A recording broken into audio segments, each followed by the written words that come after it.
Usitegemee kupata jino lenye afya kwenye mdomo uliooza.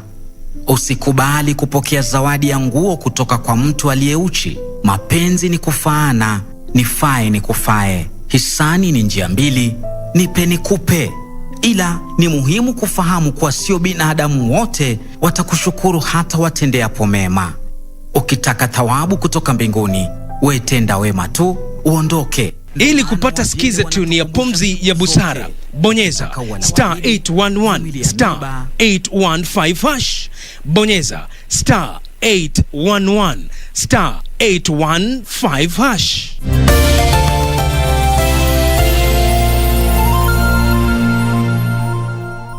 Do you have a news story to share with KBC?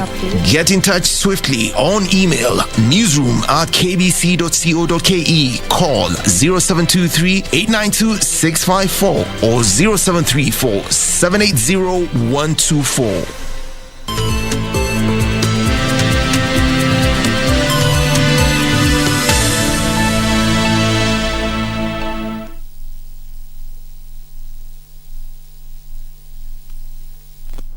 Good afternoon. This is Lunchtime News. My name is Jacky, Wambiru.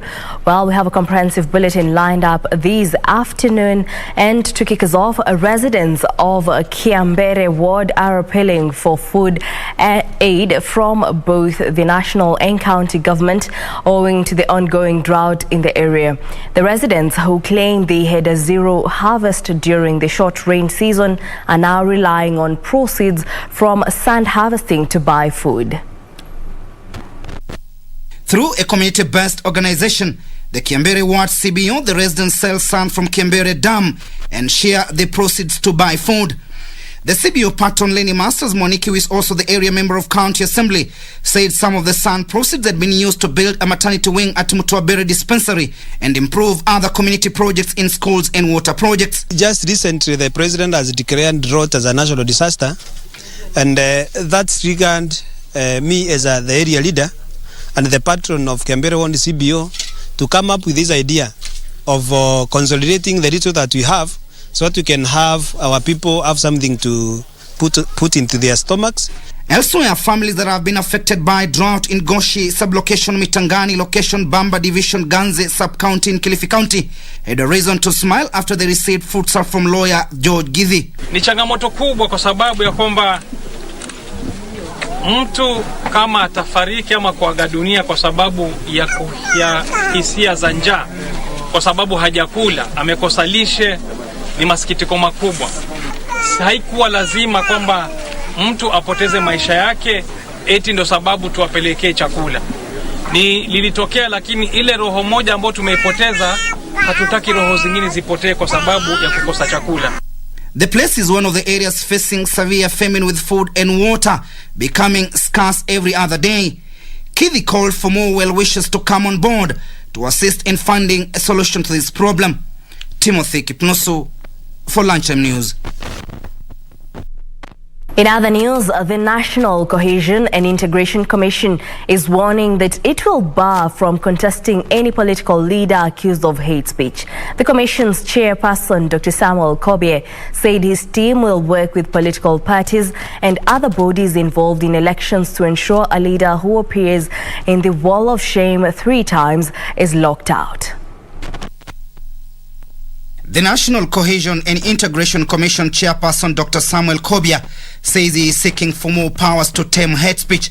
According to Kobia, the commission is looking at all avenues to return sanity to politics by blocking tainted leaders from seeking elective positions. Planning to have a national symposium with the leaders of all the registered political parties. I want them to consider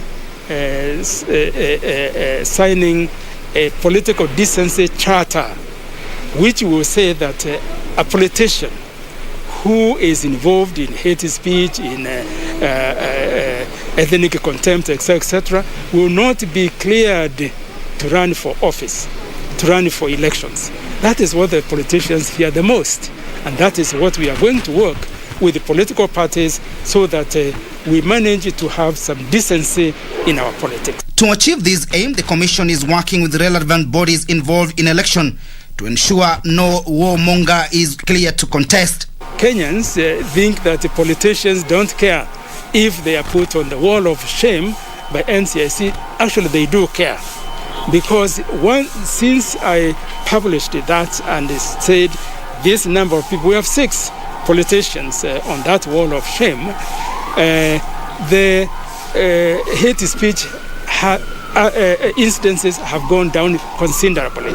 And that is what we want to build on.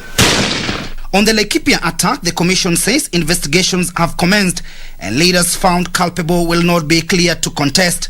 Because in Laikipia, what actually has been happening now is criminality. Not at this moment, because this has been happening in the last few days. But now, because we have been there, we have been monitoring what has been happening. And therefore, this will lead us to now see whether there are those who will have reached the threshold of hate speech, of incitement to violence. And once we determine that, those will be summoned and will be investigated for prosecution.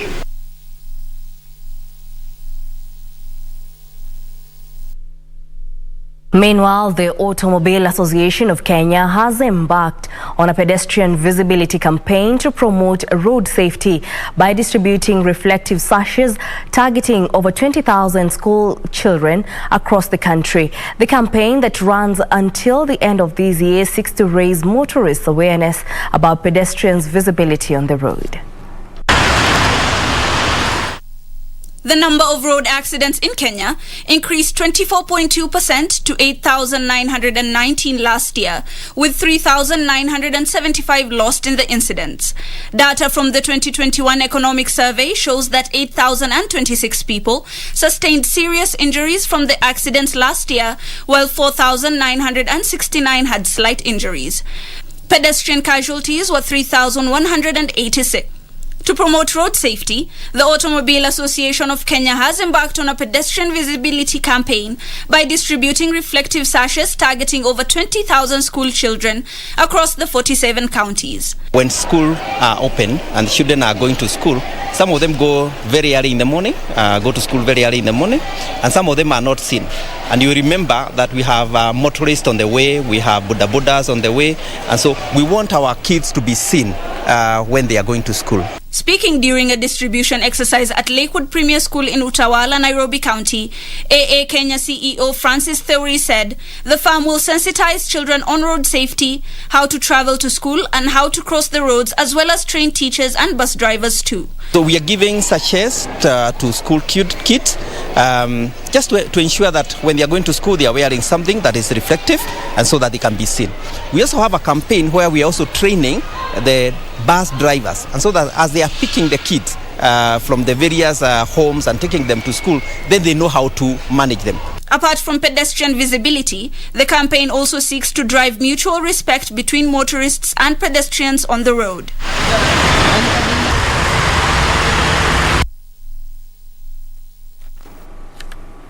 And now on the corridors of justice, Chief Justice Martha Koome has urged newly admitted advocates of the High Court to embrace required standards, conduct and ethics in discharging their mandate. Koome also called on the advocates to champion for the rights of the marginalized and vulnerable people in the society. She was speaking at the Supreme Court when she admitted new lawyers to the role of advocates of Kenya. Do swear by the Almighty God. Do swear by the Almighty God. 97 advocates being admitted to the bar. Uphold the rule of law. Uphold the rule of law. During the colorful ceremony, Chief Justice Martha Koome noted that the law is ever evolving and urged the young advocates to keep abreast with best practices. Therefore, my plea to you is that you should conduct yourselves in a manner that upholds professional, personal, and social ethics. Vulnerable people who are victims of violence.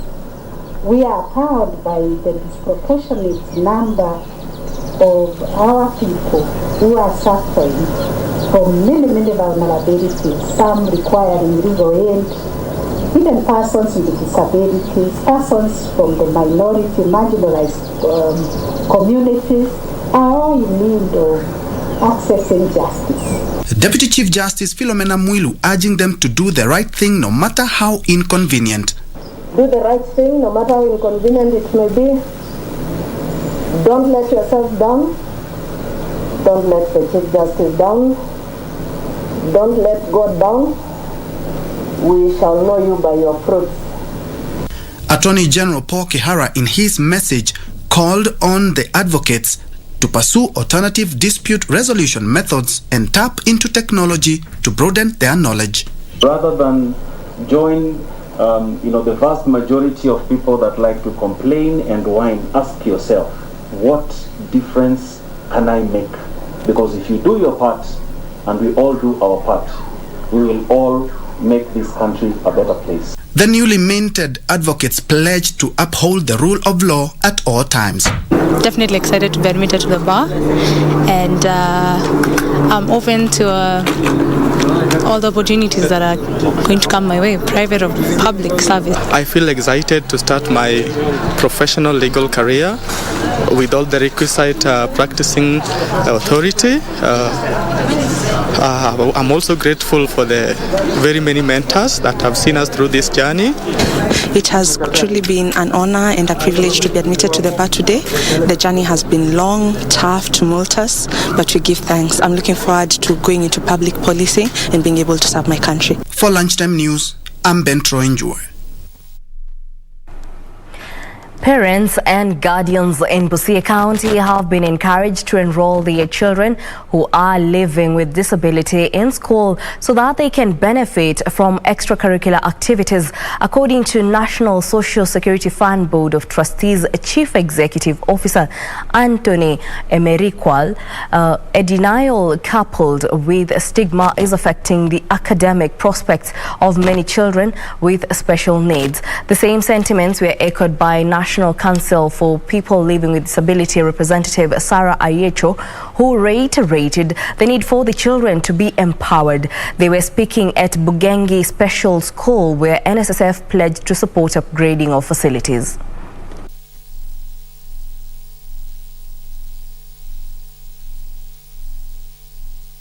Hatuna madarasa ya kutosha, halafu hatuna choo za kutosha kwa hii shule. Ambazo tuko nazo katika hii shule ni infrastructure.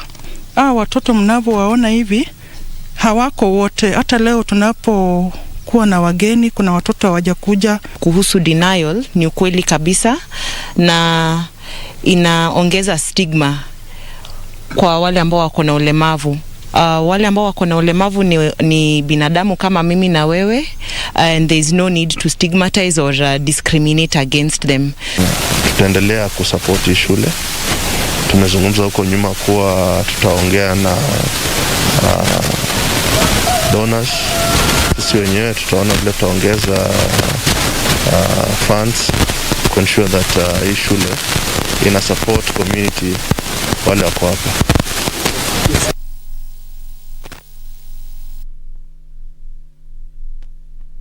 Well, from that we cross over to MP Shah Hospital, where the MP Shah Hospital is launching its new oxygen plant aimed at boosting efforts in the fight against the COVID-19 pandemic. Now, Nairobi Metropolitan Services Director General Major General Mohammed Badi is presiding the commissioning of the plant. Let's listen in.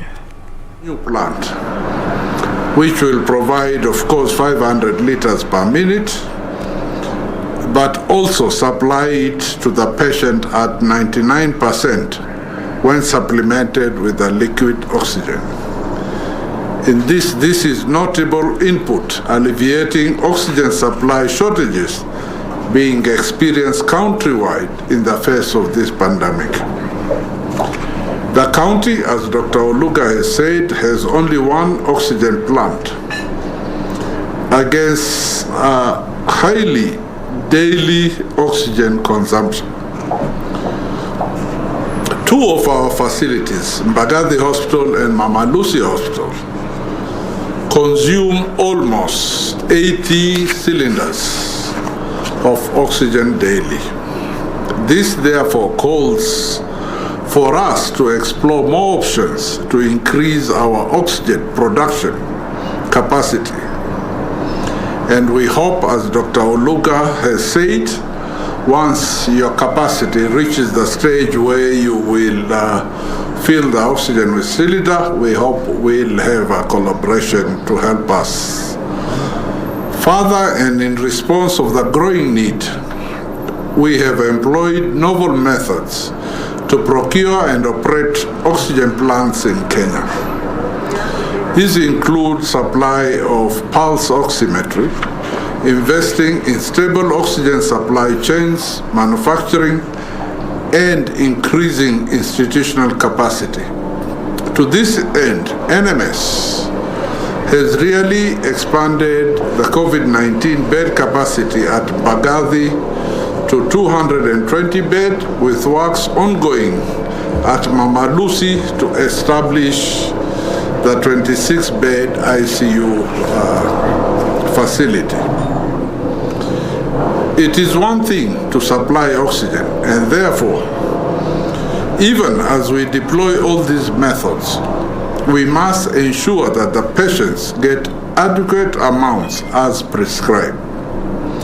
Sadly, oxygen and pulse oximetry available in Kenya is dependent on location and type of facility.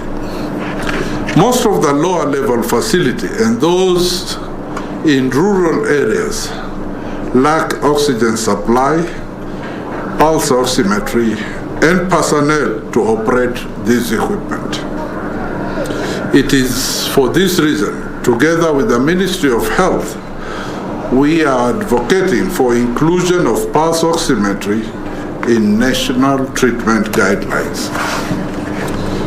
This will make pulse oximetry an essential equipment even in lower facilities.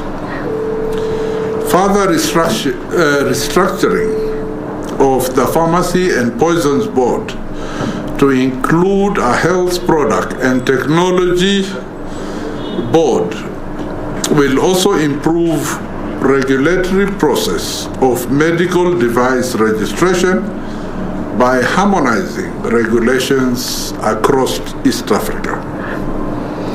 Ladies and gentlemen, as we inaugurate this plant, it is important to note that manufacturing has not only been limited to oxygen manufacturing plant, but has also included other industries such as steel industry.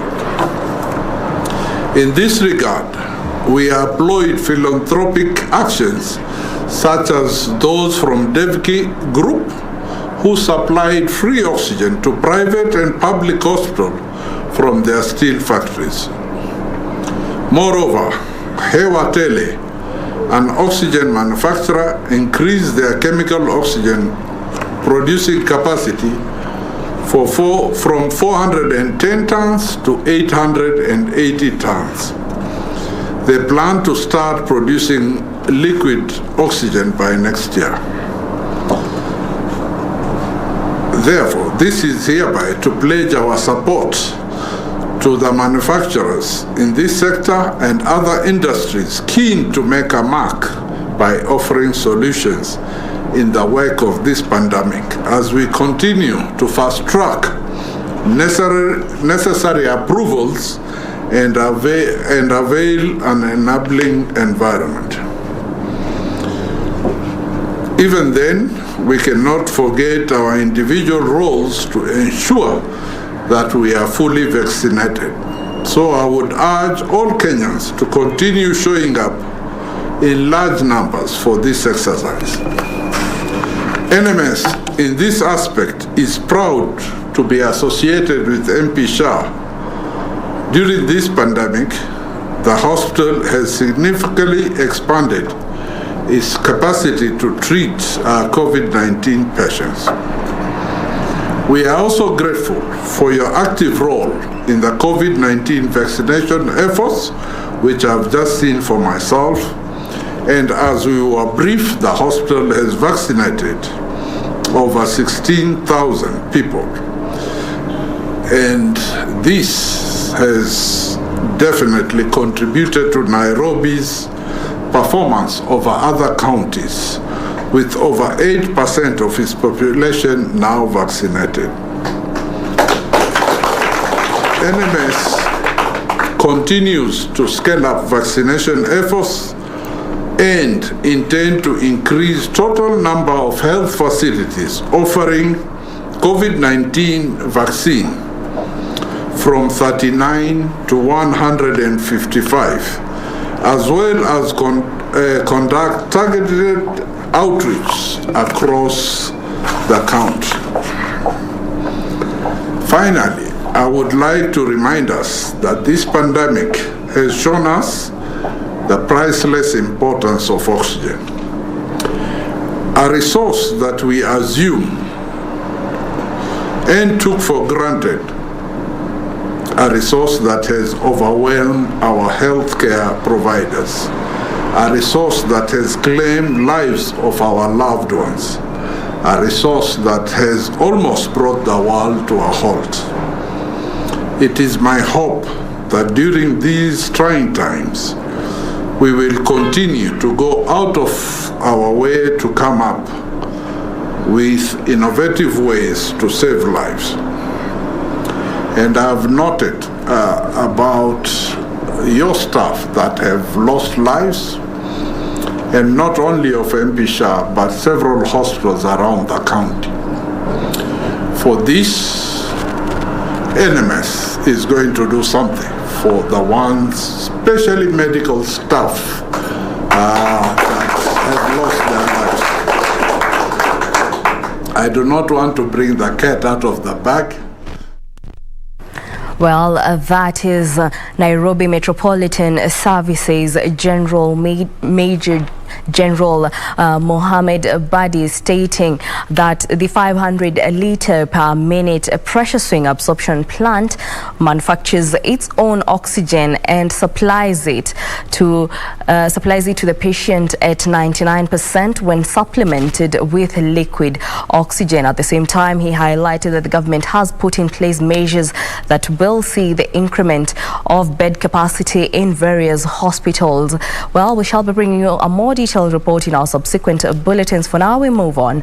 Anglican Church of Kenya Archbishop Jackson Ole-Sapit has urged the clergy not to be used by politicians. Sapit says the church is a place of worship and spiritual nourishment. Speaking on Channel 1, Sapit clarified that Amani National Congress leader Musalia Mudavadi did not walk out of the ordination ceremony in Kakamega yesterday, but had indeed sought permission to leave to attend another function.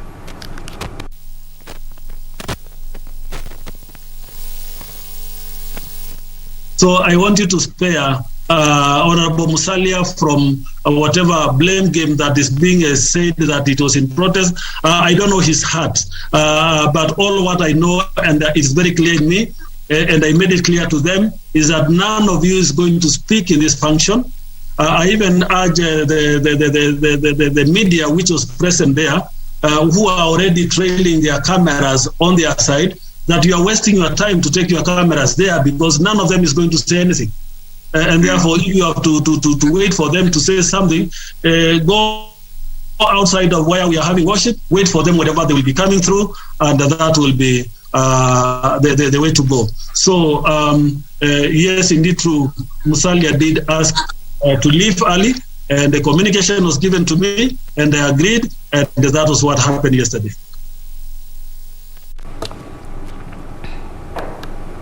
Well, on that note, we'll take a short break. Don't go too far. We'll be back with more news.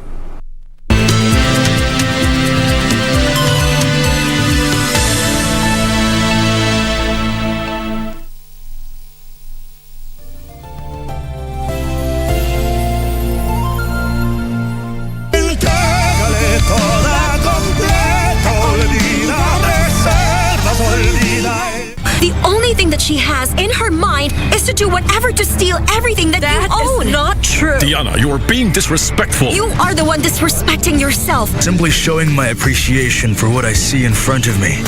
There's no doubt you're beautiful. Very, very hot. You will be my wife until I say otherwise. No, I am not the same woman who is terrified of you, Loreto. I want to access the entire plant's communication system on my mobile. Loreto is out of jail. I saw him this morning. What?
Welcome back. Now, on matters education, stakeholders in the education sector now want the government to bar universities from increasing fees, claiming the action locks out needy students. They lament that the high cost of joining university and other institutions for undergraduates was taking a toll on the future of many learners. In a rare solidarity, scholars and leaders from Kisii County joined hands in assisting a needy student from the area join university. Janet Kemunto, who cleared Form 4 last year with grade A, was stranded and did not have an idea on how she would join university next week owing to huge fees required by University of Nairobi. Alifanya mtihani yake, natakiwa kwenda university kusomea kazi ya daktari. Nashukuru sana, nasema asante sana, asanteni kwa kupita yote. Her hope for the future was restored when area leaders led by Kisii Senator Professor Sam Ongeri, Dagoret North Member of Parliament Simba Arati, and Kisii Women Representative Janet Ongera came in to her rescue. I've come here today to commit my pledge that I gave through the TV that I'll be able to take care of the whole school fees. But I know my colleague Tim Wanyonyi, Mheshimiwa CS Mina, Mheshimiwa Machogu, all of them, they have committed. They have committed themselves that they are going to support this girl to finish her course. The leaders lamented that the government had put much focus on primary and secondary school education, forgetting learners in the higher level of education. The leaders now want the government to subsidize fees for universities. They have been able to cut, but there are certain hidden costs, like in the medical school, like in the School of Engineering and Architect, like in the School of Agriculture. There are certain costs that must be accompanied with an ICT. There are certain costs that must be accompanied, like the computer, like the books. This costs money, and when you want a good one that will last you a period of time without rusting, it's very expensive, and therefore this must be borne by the community and by the people themselves. Purity Museo, Lunchtime News. Still in the political arena, a section of Mijikenda Kaya elders have thrown their weight behind Kilifi County Governor Amason Kingi in his push for a new Coast Region political party. The elders urge the coast leaders to support the bid whilst pursuing for unity and merger of coastal political parties. The Mijikenda Kaya elders want all coast governors and other politicians to support the Kilifi Governor Amason Kingi's clamor for a regional political party. The elders particularly told Mombasa Governor Hassan Joho and Kwale's Salim Mvurya, who come from populous counties, to be in the forefront in advocating for the region's own party. Tumeona sisi tuungane wa pwani, tutengeneze chama na pia tuwe na maswala ambayo yale maswala yatatusaidia mbeleni. Kwa sababu sisi wa pwani mara nyingi tuliachwa nyuma na kila kitu. Mijikenda Kaya Elders Association Chairman Mwinyi Malimu Murisho said a regional party will unite the communities and boost development. Sisi katika pwani na yani pwani nzima kutoka Lamu, Tana River, Taita Taveta mpaka Lungalunga. Sisi tunataka muungano wetu udumu, na wale ambao hawataki kuungana na sisi, basi na sisi pia tutakuwa hatuna imani nao. Tumewapa ajenda zetu miaka na miaka, kila wakati wa kura kila mtu anakuja, mimi nikiingia nitawapatia mashamba zenu. Uzi wa siasa uende sawa, ndio uchumi wa watu wetu pia uende sawa. Governor Kingi and former Kenya Defence Forces Chief of General Staff Samson Mwedede addressed the elders in support of the idea. The leaders spoke during this year's annual Chenda Chenda festival held at Magarini Cultural Center.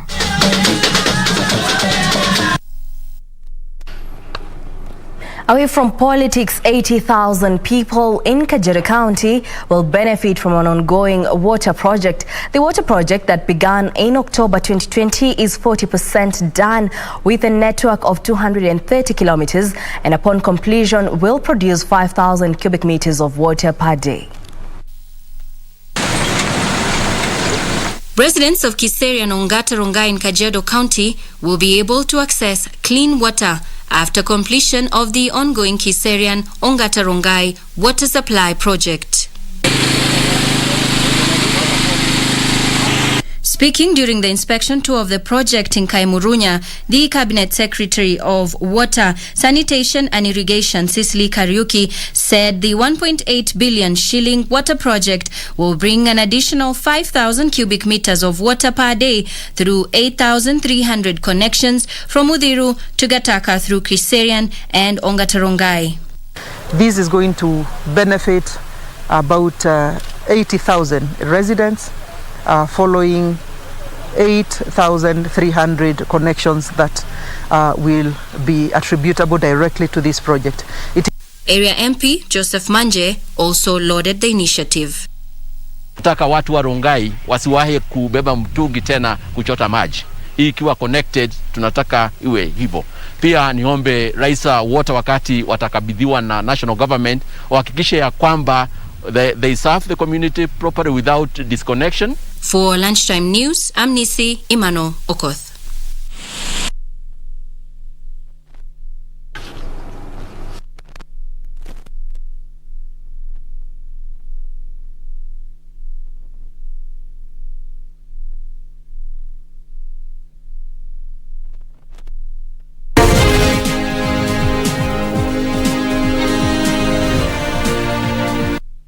And now on business, a railway line linking the standard gauge railway and the meter gauge railway in Naivasha will be complete in a month, paving the way for seamless cargo transport between Mombasa and Malaba. East African Community Principal Secretary Dr. Kevin Desai says after completion of the link, the government plans to introduce 24-hour service at the inland container depot in Mai Mahiu.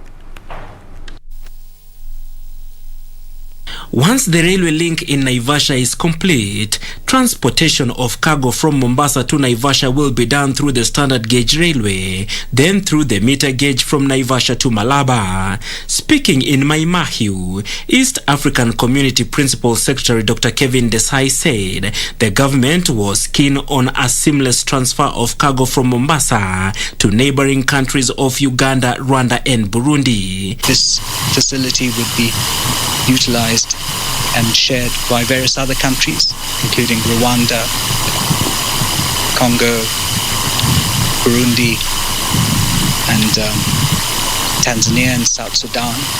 He says the railway is the way to go when ferrying bulky cargo, noting that it was cheaper and faster compared to the road transport that has been in use for years. The issue here is that more stakeholders and actors need to realize the full potential of shifting to such a system. On the inland container depot in Mai Mahiu has so far processed over 11,000 containers, of which 36% are destined to neighboring countries. ICDN at Naivasha handles 4,000 TEUs, which is essentially a container, and to date 11,000 TEUs have been handled. The government has also earmarked funds to fully supply the industrial park with water, and this is now a reality as the contractor enters the last phase. In other news, Kenya will showcase trade and investment opportunities aligned to the Big Four development agenda at the Expo 2020 Dubai that kicks off next month. According to Trade and Enterprise Development Cabinet Secretary Betty Minor, the initiative will go a long way in enhancing the country's efforts of consolidating and diversifying its market share in the United Arab Emirates. Dubai, which is regarded as a commercial and trading hub of the Middle East, has long been regarded as a gateway of trade between Kenya and the rest of the world. However, there is a huge trade imbalance in favor of the United Arab Emirates. Kenya's exports to the United Arab Emirates have been growing, but in a fluctuating pattern over the last 5 years. This stood at $305 million in 2016 and $324 million in 2020. As such, Kenya plans to leverage on the Expo 2020 Dubai, scheduled for 1st October 2021 to 31st March in 2022 in Dubai, to boost exports. In a statement to newsrooms, Trade and Enterprise Development Cabinet Secretary Betty Minor noted, Expo 2020 Dubai will provide an opportunity for Kenya to diversify and consolidate its exports to the UAE and the Middle East. Key among the products are fruits, vegetables, coffee, tea, meat and meat products, logistics, flowers, edible nuts, tourism and sports services, among others. The expo will also present the possibility for Kenyan companies to consolidate market share in the UAE and also establish new distribution channels for the neighboring countries in the Middle East. Kenya is among 192 participating countries and will be leveraging on the expo to showcase trade and investment opportunities aligned to the Big Four development agenda: manufacturing, food security, universal health care, and affordable housing for all, under the theme Connecting Minds and Creating the Future. Regina Manyara reporting for Lunchtime News. South Africa is set to ease COVID-19 restrictions and shorten its nationwide curfew after a decline in infections. Authorities will also extend the hours of bar and restaurant operations, further relaxing restrictions introduced in combat of a third wave of cases caused by the Delta variant. Here are the details of these and others from across the continent. The news comes after 3,961 new cases were reported on Sunday, a stark contrast of a peak of about 26,500 per day in early July. The announcement will bring the country down one level in its 5-tier system of restrictions. The curfew will start 1 hour later at 11 p.m., but still last until 4 in the morning. South African President Cyril Ramaphosa appealed for more people to get vaccinated, saying there were enough doses for everyone, but only about 7 million people out of a population of more than 60 million were fully protected.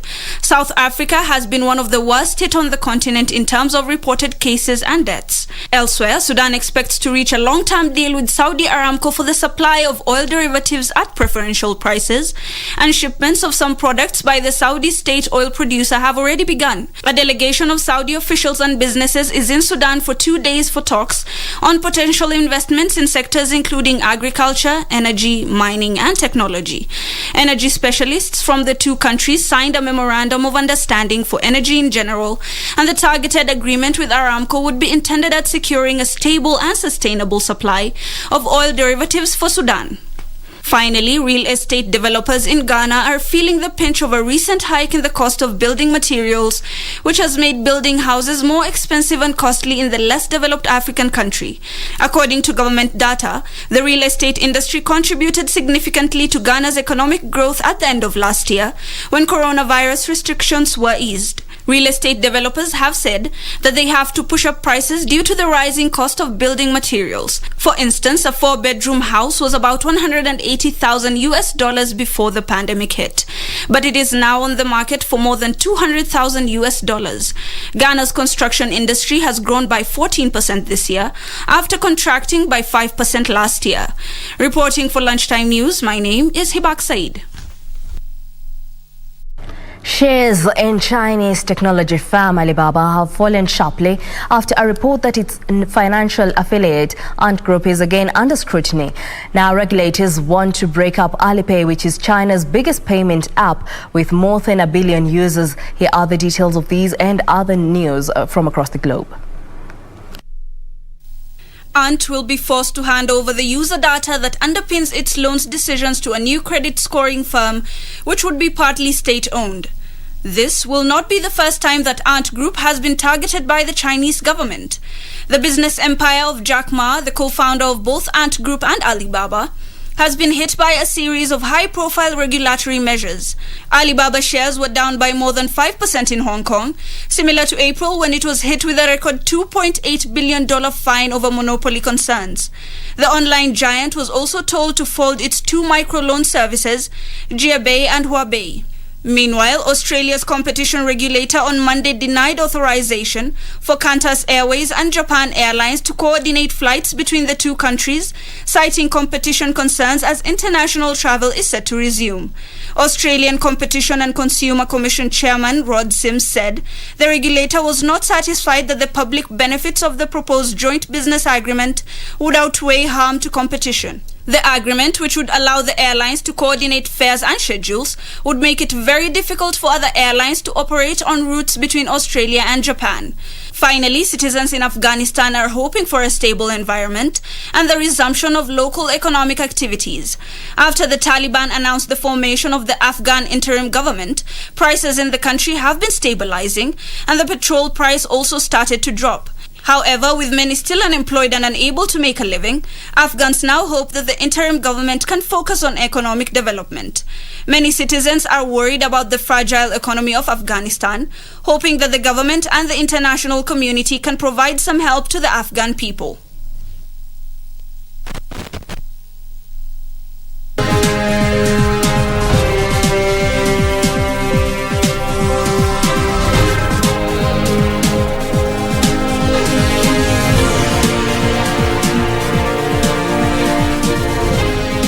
On local news, the National Assembly's Public Accounts Committee is calling for the appropriate utilization of public funds by government institutions.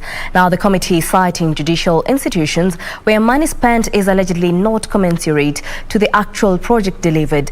Members of the committee are in Western Kenya region for a week-long tour to inspect various government projects. Inspecting 15 specific institutions where audit issues have been raised. About half of them relate to the judiciary, the various courts. So from here, we are going to Nyamira Law Courts, then we'll be proceeding to Siaya Law Courts and other law courts. Most of those courts were actually built by funds from the World Bank, but they have had mixed results. Some of them have been well built with proper use of public funds, but in some others there has not been proper accountability. You find that the funds that were spent do not mirror what's on the ground. Residents of Naivasha are up in arms over rising cases of wildlife attack in the last 3 months, with those living near Mount Longonot and Hell's Gate National Park being the most affected. Speaking in one of the homes where a farmer lost a herd of sheep, Naivasha East MCA Stanley Karanja noted that many of the residents are peasant farmers who depend on the livestock for their survival, terming the attacks as worrying. The member of County Assembly accused Kenya Wildlife Services of failing to address the rising cases that has led to ongoing drought that has pushed the wild animals into homes and farms in search of water and pasture. Kuna chui ambaye amesumbua sisi sana, na sasa tayari jana alikula buzi 3 na wamekufa, na hawa buzi walikuwa tegemeo la huyo mama. Sasa hiyo shida imekuwa shida kubwa sana, na sio hiyo tu, wamezoea kula mabuzi, wamekula kama boma 3 ama 4 hivi, na shida tunao, serikali iko na hatuna usaidizi tumepata hata kidogo. Sasa tukiomba serikali tusaidie, kunaye watu ambao wa hii WS na hawaja kuja kutusaidia. Sasa tukipiga watu wakipiga simu hawatufaidiki.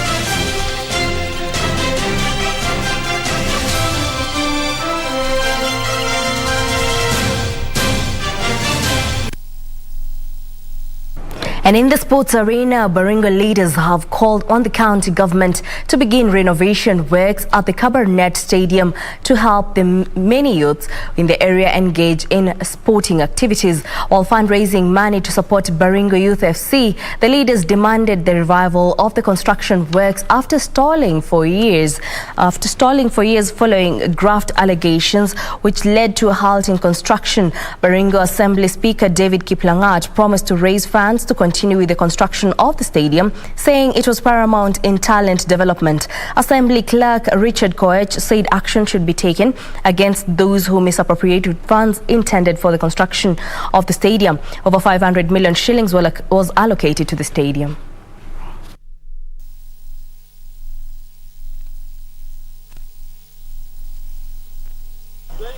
Kwa sababu stadium inataka karibu bilioni moja.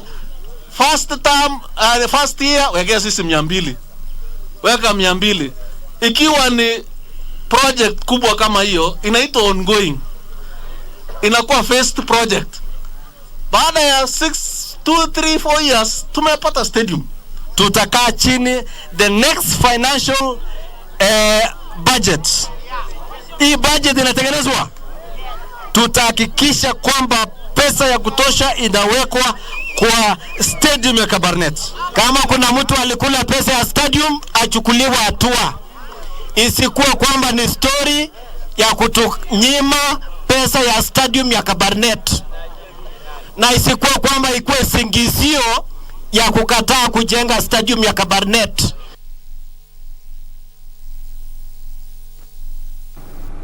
Meanwhile, a section of political and religious leaders at the 2022 think tank rally of Hope in South Korea have launched a program to empower ordinary citizens in Northeast Asia. Now, the leaders say citizen participation in reconciliation and development will end political and ideological boundaries and foster a peaceful world.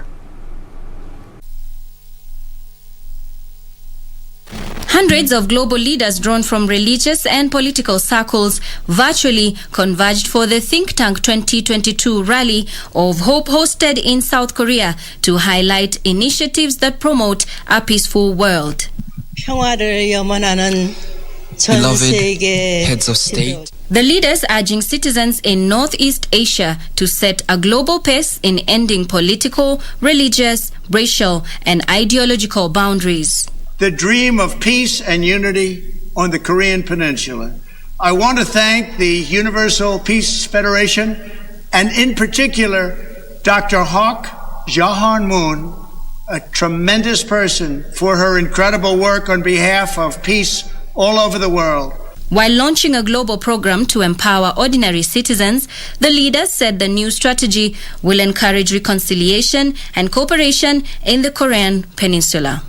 I would like to recognize as the great leader and as a model head of state, not just the 7 speakers who have come before, but also Universal Peace Federation co-founder Hak Jahan Moon says reunification of the Korean Peninsula is a catalyst in ending human conflict on limited resources in Northeast Asia and ultimately globally.